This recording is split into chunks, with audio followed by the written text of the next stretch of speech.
Hello students, welcome in BSc final year physics class. मैं associate professor Nathu Singh आप सभी विद्यार्थियों का स्वागत करता हूं। कुछ समय निकल चुका है, कंटिन्यूटी के रूप में हमारे लेक्चर्स जो मैं ऑनलाइन आपको यूट्यूब चैनल के माध्यम से डाल रहा था, उसमें एक थोड़ा सा व्यवधान कुछ दिनों के लिए अभी आया है और उसके पीछे कोटा विश्वविद्यालय की परीक्षाएं हैं जिनमें हम लोगों को व्यस्त होना पड़ा है। खैर, अब कंटिन्यू आपको कॉलेज टाइम टेबल के अनुसार लेक्चर्स आपको मिलेंगे। विद्यार्थियों, हमारे पास में पर्याप्त समय है। ये बात सही है कि कोरोना के इस काल की वजह से रेगुलर हम जुलाई में अपनी पढ़ाई शुरू कर देते थे और अब ये अक्टूबर ख़त्म हो गया, लेकिन आगे छुट्टियां करीब करीब ख़त्म सी कर दी गई हैं और संभवतः दिवाली के बाद में 17 तारीख से आपकी रेगुलर क्लासेस शुरू हो जाएंगी। सभी तरह से अपन लोग पढ़ाई लिखाई शुरू कर देंगे, चाहे वो प्रैक्टिकल हो या थ्योरी की क्लासेस हों।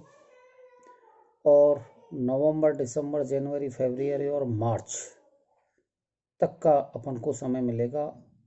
संभावना ये भी है कि शायद अप्रैल का महीना भी हमें पढ़ने के लिए मिल जाए और मई में आपके एग्ज़ाम बाद में होंगी, क्योंकि इस डिस्टरबेंस का समय आपको अलग से दिया जाएगा।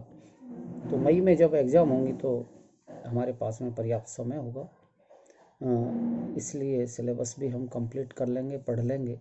जितना अब तक ऑनलाइन आपको पढ़ाया है, एक चैप्टर मैंने आपको करवा दिया न्यूक्लियर फिजिक्स का, आप उसे तैयार कर लें। दूसरा अभी मैं शुरू करवा रहा हूँ आज, और अपन दूसरा चैप्टर भी जल्दी ही फिनिश कर लेंगे।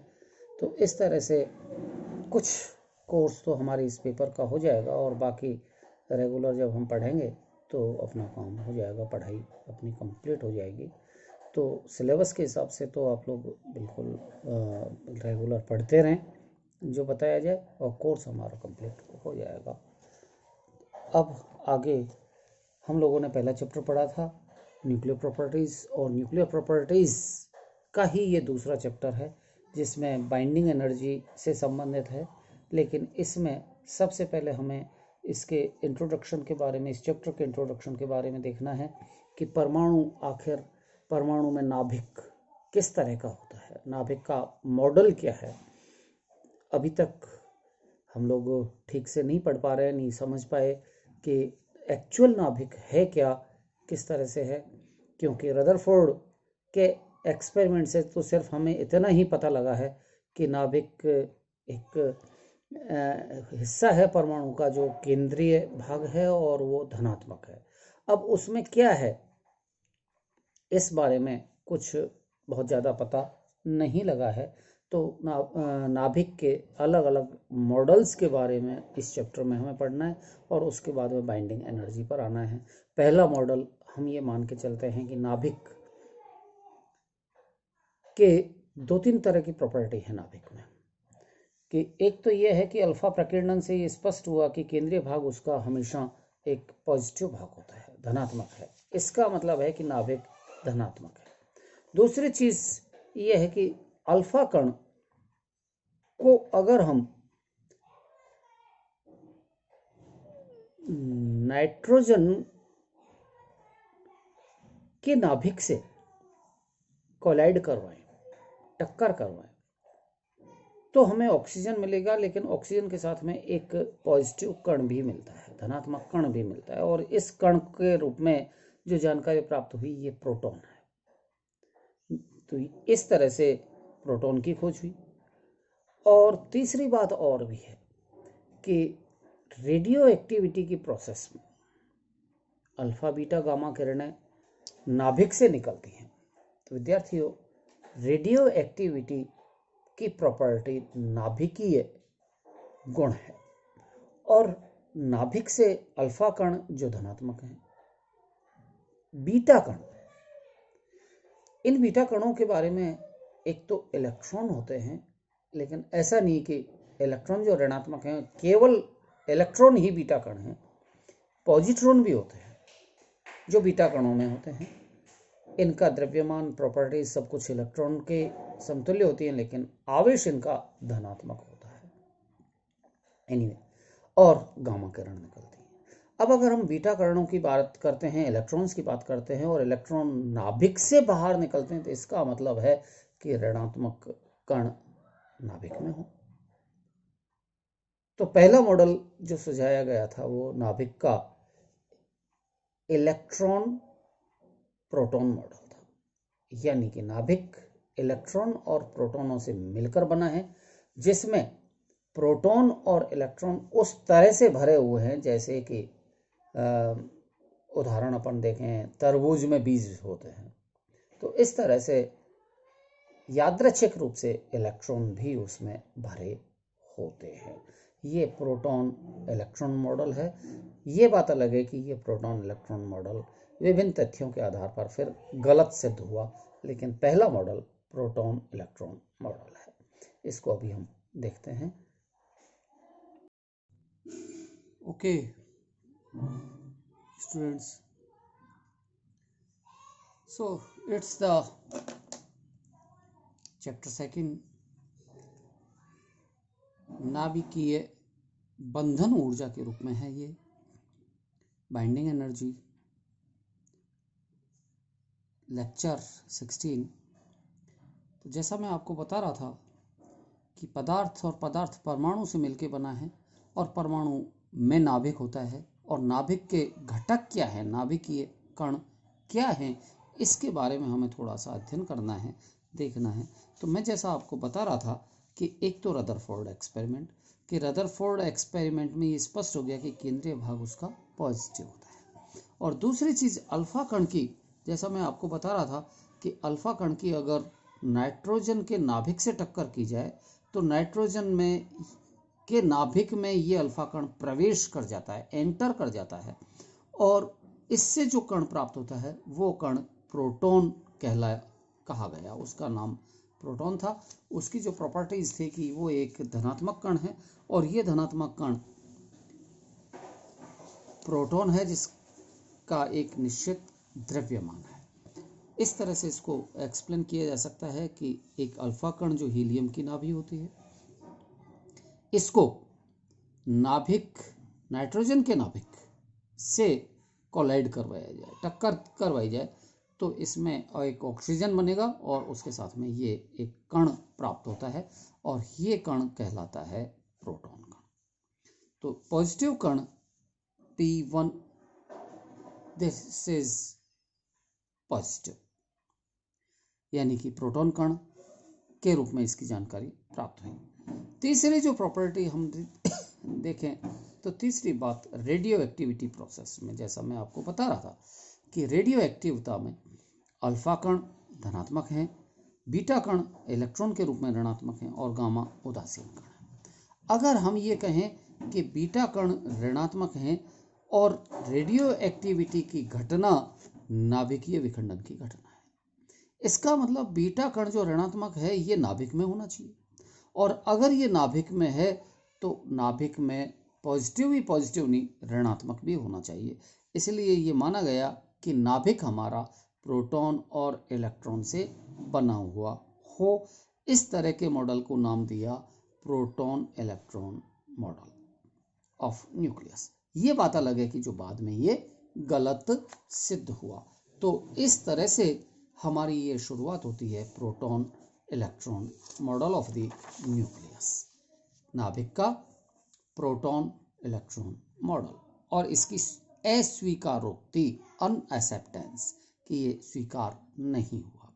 तो विभिन्न तर्कों के आधार पर यह माना गया कि नाभिक में प्रोटॉन और इलेक्ट्रॉन के रूप में नाभिक बना हुआ है, लेकिन क्या नाभिक में इलेक्ट्रॉन हो सकते हैं? इनको तरबूज के बीजों की तरह भरे हुआ भी माना जा सकता है, जो कि यादृच्छिक रूप होता है। तो वास्तव में अगर ये है तो इसके क्या तर्क हैं, जो मैं अभी बता भी चुका हूं कि रेडियो एक्टिविटी की घटना में बीटा कण जो ऋणात्मक इलेक्ट्रॉन होते हैं वो उत्सर्जित होते हैं। इसका मतलब ऋणात्मक कण नाभिक में हो सकते हैं, एक चीज। दूसरी चीज, समस्थानिकों की खोज और उनकी पूर्ण संख्या में परमाणु भार होना। परमाणु भार जैसे हाइड्रोजन का 1 या हीलियम का 2, लिथियम का 3, तो ये कहीं 2.4 या 2.5 के रूप में नहीं होता, ये एक पूर्ण संख्या में होता है। तो सभी तत्व हाइड्रोजन परमाणुओं से मिलकर बने हो सकते हैं, चूंकि इकाई के रूप में हाइड्रोजन परमाणु अपन मान लें। परमाणु भार का भिन्नात्मक मान समस्थानिकों को पुष्ट करता है। यदि उनके भार में भिन्नता आती है तो इसका मतलब है कि वहाँ कोई न कोई समस्थानिक होते हैं। हाइड्रोजन का नाभिक एक प्रोटॉन है और जिससे मिलकर नाभिक बना होना, ये मान लिया जाए। नाभिक का द्रव्यमान A और नाभिक के सभी प्रोटॉनों का द्रव्यमान हम मान लें कि A है। नाभिक पर आवेश Ze, ये नाभिक का आवेश धनात्मक, तो नाभिक में इलेक्ट्रॉनों की संख्या A-Z के रूप में ये दर्शाई जाएगी, A-Z। ये नाभिक में इलेक्ट्रॉनों की संख्या होगी। इसको अपन यूं एक्सप्लेन करें कि मान लिया जाए कि नाइट्रोजन 14, तो हम इसमें ये कहेंगे कि 14 इसमें प्रोटॉन्स है।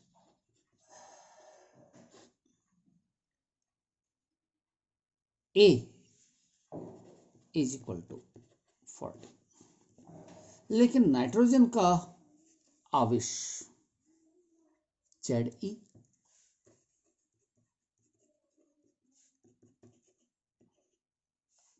और आवेश जो नाइट्रोजन के नाभिक का है वो +7e है। इसका मतलब Z = 7। तो प्रोटॉनों की संख्या, ये Z यहां पर तो 14 में से यानी कि A में से Z जाएंगे तो 7 ही बचेंगे, क्योंकि 7 दूना 14 होता है। बाकी अन्य नाभिकों के लिए A-Z के रूप में ये इलेक्ट्रॉन बचेंगे, इलेक्ट्रॉन्स। तो ये तो इलेक्ट्रॉनों की संख्या, number of electron, that is A-Z, यानी कि 14 - 7 इलेक्ट्रॉन हुए नाभिक में।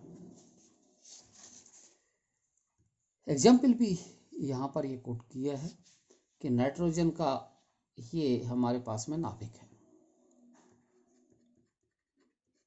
नाभिक, प्रोटॉन की संख्या इसमें 14, दैट इज A, इलेक्ट्रॉन की संख्या A-Z, यानी कि ये 7।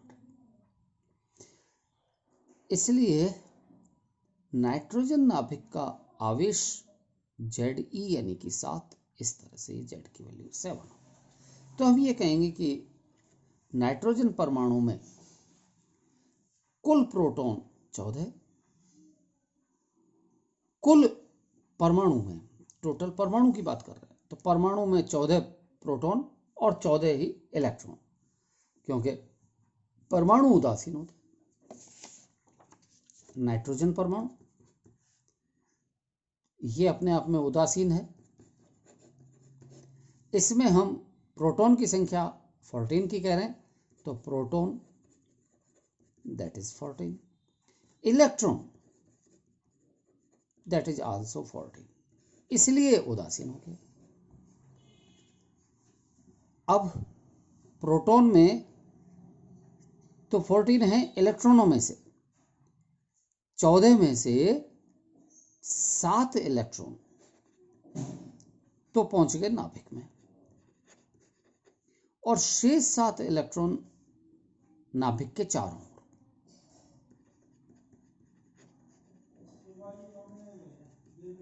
होंगे।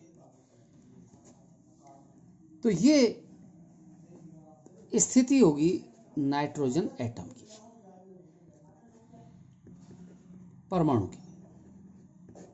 तो नाइट्रोजन परमाणु इस प्रकार का होगा जिसमें 14 प्रोटॉन, 14 इलेक्ट्रॉन, 14 में से 7 इलेक्ट्रॉन तो नाभिक में अंदर चले गए और 7 इसके बाहर रह गए, जो इसके चारों ओर चक्कर लगाएंगे। यानी कि हम ये कहें कि ये इसका नाभिक, और इस नाभिक में टोटल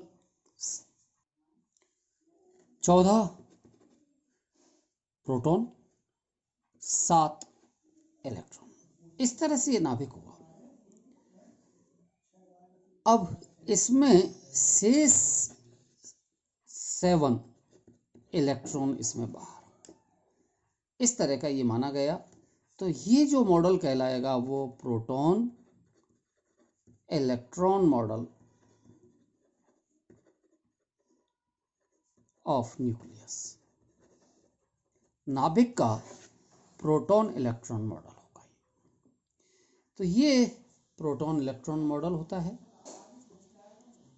कहीं हद तक ठीक लग रहा है कि हाँ साहब हो सकता है इसमें, क्योंकि नाभिक में से बीटा कण निकलते हैं तो वो इलेक्ट्रॉन होंगे, और नाभिक से धनात्मक अल्फा कण निकलते हैं तो वो प्रोटॉन होंगे। 7 इलेक्ट्रॉन इसमें बाहर होंगे। ये पूरा का पूरा एक परमाणु होगा, नाइट्रोजन का परमाणु। तो ये अब शुरुआती परिकल्पनाएं थी, लेकिन ये परिकल्पना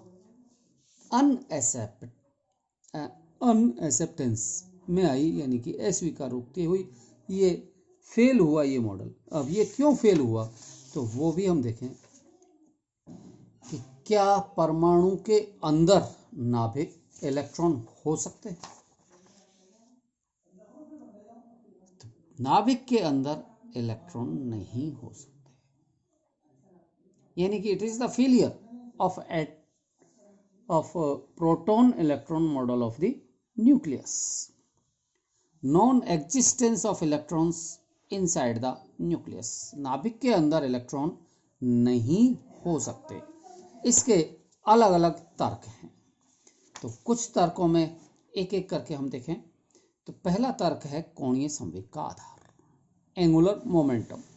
और कोणीय संवेग में सेकेंड ईयर में मैंने आपको पढ़ाया था थर्मोडायनेमिक्स में, that was Fermi Dirac statistics. यानी कि इलेक्ट्रॉन, प्रोटॉन, ये दोनों ही प्रकार के कण हैं। ये दोनों ही कण फर्मियोन होते हैं, जो फर्मी डिराक सांख्यिकी का पालन करते हैं। और ऐसे इन कणों को फर्मियोन कण कहा जाता है, जिनकी स्पिन अर्धपूर्णांकी होती है, प्लस माइनस 1/2। इसको 1/2 भी लिख दें या 1/2 एच क्रॉस में लिख दें। एच क्रॉस इसकी यूनिट में भी लिखा जाता है, उसको हटा देते हैं। तो ये 1/2 इसकी स्पिन है। यदि नाभिक के नाभिकीय कणों की संख्या सम है तो चक्रण इनका 1/2 इंटू सम संख्या, तो पूर्णांकी मिलेगी। और नाभिकीय कणों जिसमें अपन ने इलेक्ट्रॉन प्रोटॉन मॉडल की बात करते हैं, तो प्रोटॉन और इलेक्ट्रॉनों की संख्या विषम है तो चक्रण इनका अर्धपूर्णांकी होगा। लेकिन ड्यूट्रॉन के केस में हम देखें, हाइड्रोजन का समस्थानिक है ड्यूट्रॉन, तो उसका एटॉमिक वेट A = 2, आवेश प्लस E, इसका मतलब Z = 1। तो इलेक्ट्रॉन की संख्या, नाभिक में इलेक्ट्रॉन की संख्या A-Z, दैट इज 2 - 1 = 1। इसका मतलब ड्यूट्रॉन का नाभिक जो बना होगा वो 2 प्रोटॉन और 1 इलेक्ट्रॉन से मिलकर बना होना चाहिए, यानी कि टोटल संख्या 3 कण। और 3 कण विषम संख्या है। विषम संख्या होने के कारण ये इसका चक्रण अर्धपूर्णांकी होना चाहिए। मीन्स ड्यूट्रॉन के नाभिक का चक्रण अर्धपूर्णांकी होना चाहिए, लेकिन ड्यूट्रॉन के नाभिक का चक्रण पूर्णांकी होता है। और ये जब पूर्णांकी 1 है तो इसका मतलब इलेक्ट्रॉन नाभिक में नहीं हो सकता। नाभिक में तो फिर 2 ही कण हो सकते हैं, 3 नहीं हो सकते। तो ये एक आधार है जिस आधार पर हम नहीं कह सकते कि इलेक्ट्रॉन नाभिक के अंदर भी हो। दूसरी इसका तर्क है और वो है तरंग यांत्रिकी के आधार पर। विद्यार्थी ये क्वेश्चन क्वांटम मैकेनिक्स में भी पूछा जाता है कि how you can prove that the non existence of electron inside the nucleus, कि नाभिक के अंदर इलेक्ट्रॉन नहीं हो सकते, इसको सिद्ध कीजिए। तो वो हम तरंग यांत्रिकी के आधार पर सिद्ध करते हैं। तरंग यांत्रिकी ये भी एक क्वांटम मैकेनिक्स का ही आधार है और इस आधार में हम इसको सिद्ध करते हैं तरंग यांत्रिकी के आधार पर।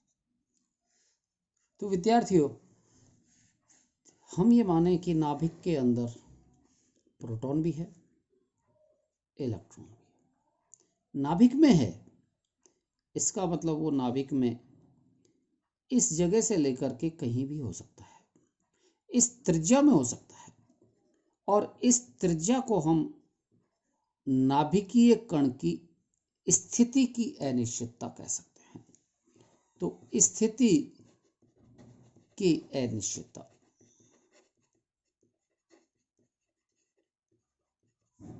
That is delta x is equal to radius R, नाभिक की त्रिज्या। और नाभिक की त्रिज्या रेडियस आर लगभग फर्मी की रेंज में होती है,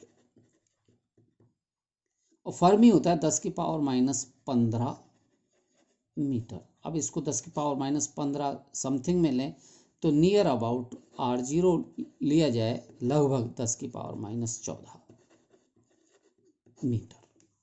तो ये स्थिति की अनिश्चितता हुई नाभिक के लिए, नाभिक में कण के लिए। अब चूंकि कण स्थिर नहीं है, नाभिक में गतिमान होगा, और गतिमान होगा तो उसका संवेग भी होगा। तो संवेग की अनिश्चितता हम मान लें संवेग की अनिश्चितता,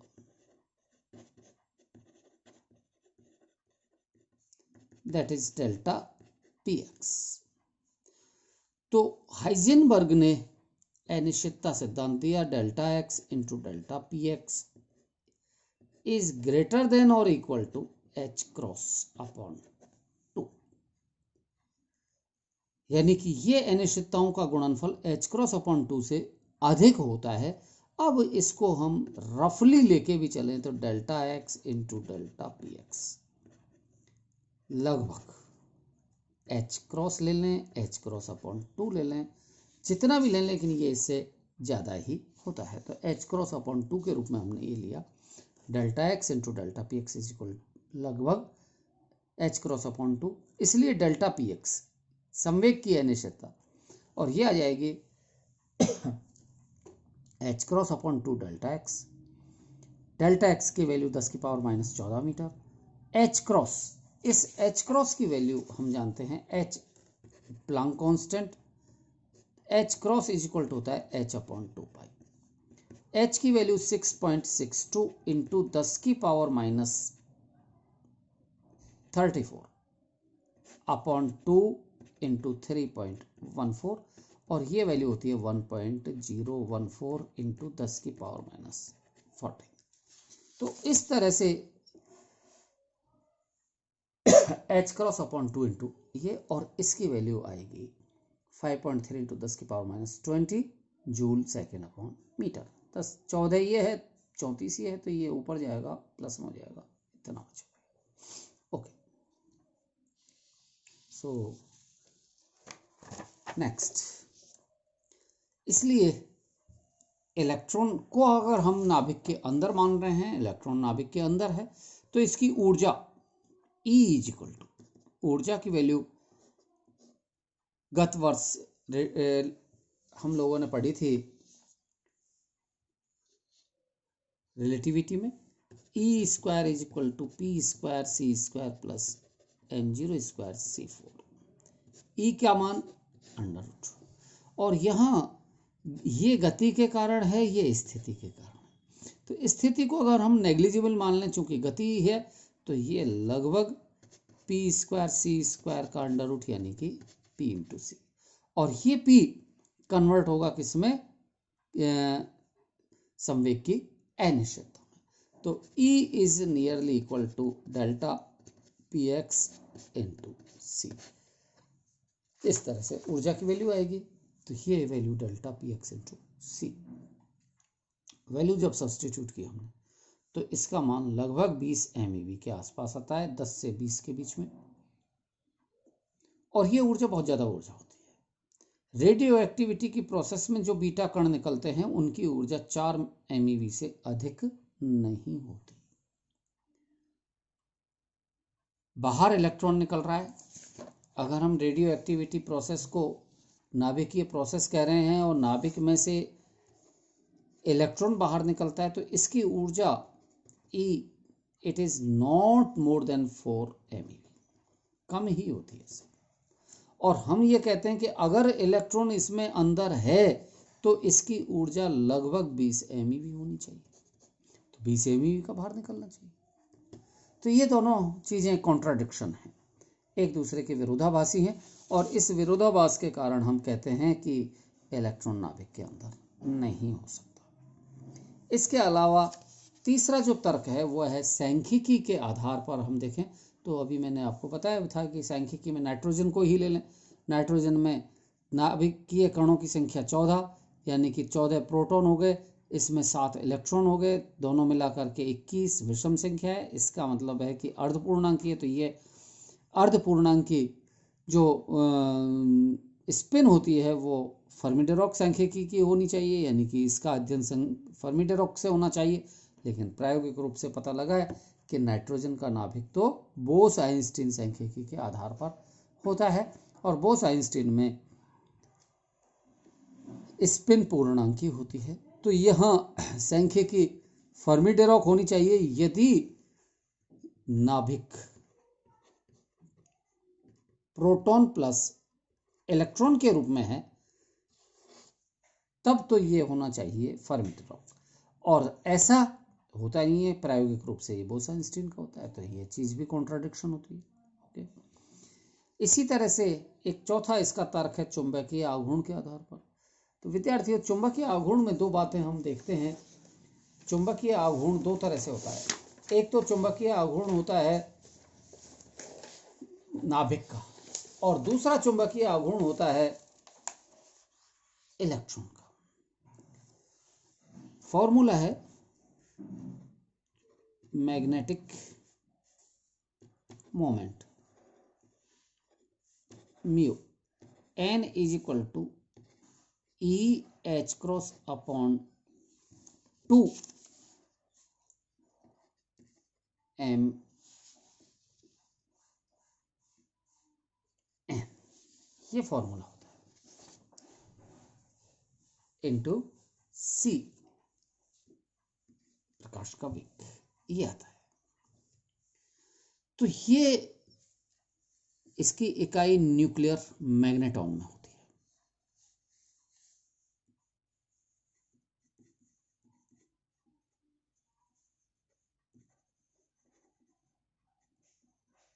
न्यूक्लियर मैग्नेटॉन, ये नाभिक के लिए हो गया। यहां Mn नाभिकीय कण का द्रव्यमान है, और नाभिकीय कण में प्रोटॉन है, तो ये Mp होगा। इसको कहा जाता है न्यूक्लियर मैग्नेटॉन। एक होता है बोर मैग्नेटॉन,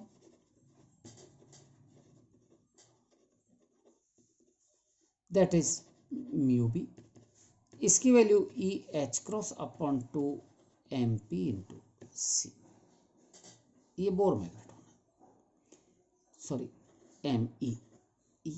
तो ये इलेक्ट्रॉन के लिए होता है। दोनों चीजें नाभिकीय आघूर्ण के लिए हैं, दोनों ही, एक इलेक्ट्रॉन का और दूसरा प्रोटॉन का है या नाभिकीय कण का है या नाभिक के लिए। तो हम ये कहते हैं कि नाभिकीय कण का चुंबकीय आघूर्ण म्यू है। नाभिकीय चुंबकीय आघूर्ण को न्यूक्लियर मैग्नेटॉन म्यू एन से निरूपित करते हैं, that is E H cross upon 2 M P into C, P proton का द्रव्यमान। इसी प्रकार इलेक्ट्रॉन का चुंबकीय आघूर्ण, ये वैल्यू नहीं होती, यहाँ इलेक्ट्रॉन का हो जाएगा। दोनों की अगर हम तुलना कर दें तो ये प्रोटॉन का द्रव्यमान इलेक्ट्रॉन के द्रव्यमान से 1844 गुना अधिक होता है। तो ये प्रोटॉन के लिए एम ई ऊपर चला गया, ये एम पी आ गया, तो ये वैल्यू इस तरह से, यानी कि M N is equal to 1/1844 mu N. इसका मतलब है कि म्यू एन का मान इस म्यू बी से बहुत कम है, यानी कि नाभिक का चुंबकीय आघूर्ण इलेक्ट्रॉन के चुंबकीय आघूर्ण से बहुत कम है। ये यहां से बात सिद्ध हो रही है। अगर ऐसा है तो हम ये देखते हैं कि इलेक्ट्रॉन नाभिक में हो तो इसका म्यू एन भी अल्प होना चाहिए, बहुत कम होना चाहिए, लेकिन ऐसा नहीं होता। और ऐसा नहीं होता तो इसका मतलब है कि प्रोटॉन इलेक्ट्रॉन मॉडल की ये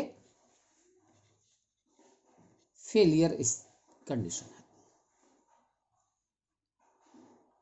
फेलियर कंडीशन ये है। और भी ऐसे इसके कारण हैं, अन्य आधार, कम आकार के नाभिक में प्रोटॉन कण भी रहें, इलेक्ट्रॉन कण भी रहें, कूलाम का नियम भी वहाँ काम करे, तो वो भी यहाँ पर एप्लीकेबल नहीं होता, क्योंकि कूलाम का नियम इतनी अल्प पराशों में कार्य नहीं करता है। समस्थानिक यू 235, यूरेनियम 238 आदि को ये मॉडल एक्सप्लेन नहीं कर पाता। बीटा डीके प्रोसेस में पॉजिट्रॉन कणों का भी एक्सप्लेनेशन इस मॉडल से नहीं होता। तो ये सारे के सारे कारण हैं जिनके आधार पर नाभिक का प्रोटॉन इलेक्ट्रॉन मॉडल अस्वीकार्य सिद्ध हुआ, और हम कह सकते हैं कि नाभिक के अंदर इलेक्ट्रॉन का पाया जाना संभव नहीं है। ओके, तो अब नेक्स्ट मॉडल इसका प्रोटॉन न्यूट्रॉन मॉडल होगा, नाभिक का प्रोटॉन न्यूट्रॉन मॉडल होगा, जिसको आज तक भी हम स्वीकार करते हैं। तो अगले लेक्चर में मैं आपको प्रोटॉन न्यूट्रॉन मॉडल बताऊंगा।